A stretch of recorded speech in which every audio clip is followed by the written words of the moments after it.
बरसात की रात थी।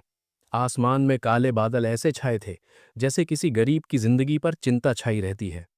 खेतों में पानी भर चुका था और गांव के कोने में बनी एक छोटी सी झोपड़ी से टप टप पानी गिर रहा था।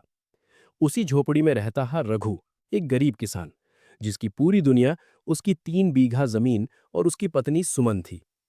रघु दिन भर खेत में हल चलाकर जब घर लौटा तो उसने देखा कि आज झोपड़ी का दरवाजा अंदर से बंद था।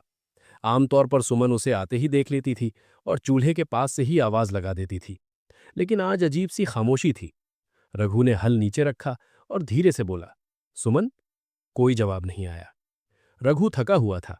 उसने ज्यादा नहीं सोचा, लेकिन उसके मन में एक हल्की सी बेचैनी जरूर उठी, जिसे उसने गरीबी की थकान समझकर दबा दिया। सुमन खूबसूरत थी। गांव में लोग अक्सर कहते थे कि इतनी सुंदर औरत किसी अमीर के घर में होनी चाहिए थी, न कि इस टूटी झोपड़ी में। लेकिन रघु को इन बातों से कोई फर्क नहीं पड़ता था। उसके लिए सुमन ही उसकी ताकत थी, उसका भरोसा थी। पिछले कुछ दिनों से रघु ने महसूस किया था कि सुमन बदल गई है। पहले जो औरत उसकी हर बात में साथ देती थी, अब कम बोलने लगी थी। कभी मायके जाने का बहाना, कभी किसी रिश्तेदार के यहां रुक जाना। कई बार उसके कपड़ों से ऐसा इत्र आता जो रघु ने कभी खरीदा ही नहीं था। लेकिन रघु ने खुद को समझाया, गरीब आदमी अगर शक करने लगे तो जिंदगी और भारी हो जाती है। एक शाम रघु खेत से जल्दी लौट आया। दूर से उसे घोड़े की टाप सुनाई दी। गांव में घोड़ा सिर्फ एक ही आदमी रखता था, ठाकुर वीर सिंह। रघु का दिल जोर से धड़कने लगा। वो झाड़ियों के पीछे छिप गया। तभी उसने देखा कि ठाकुर का एक आदमी उसकी झोपड़ी के पास खड़ा है और सुमन को चुपचाप कुछ पैसे थमा रहा है। सुमन ने इधर उधर देखा और पैसे अपने आंचल में छुपा लिए। उस पल रघु का दिल जैसे टूट कर बिखर गया। वो वहीं खड़ा रहा, सांस रोके। उसे यकीन नहीं हो रहा था कि जिस औरत पर उसने आंख बंद करके भरोसा किया, वही उससे कुछ छुपा रही है।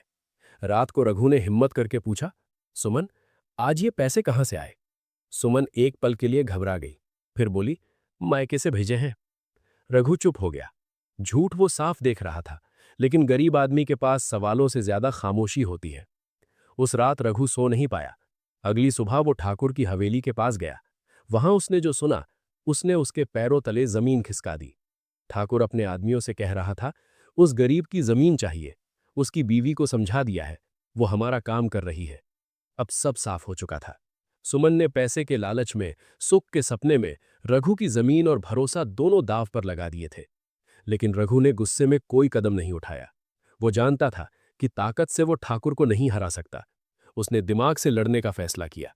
उसने तहसील के चक्कर लगाए, पुराने कागज निकलवाए, पटवारी से मदद ली और धीरे धीरे सारे सबूत इकट्ठा कर लिए। कुछ दिनों बाद गांव में पंचायत बैठी। ठाकुर पूरे रौब के साथ आया। सुमन की नजर जमीन पर थी। तभी रघु आगे बढ़ा और शांत आवाज में बोला, मैं गरीब हूं, कमजोर हूं, लेकिन झूठा नहीं।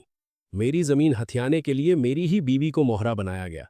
उसने सबूत पंचायत के सामने रख दिए। पंचायत सन्न रह गई। ठाकुर का रौब ढहने लगा। मामला थाने तक पहुंचा।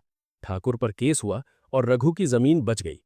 पंचायत के बाद सुमन रोती हुई रघु के पैरों में गिर पड़ी। बोली, मुझसे गलती हो गई।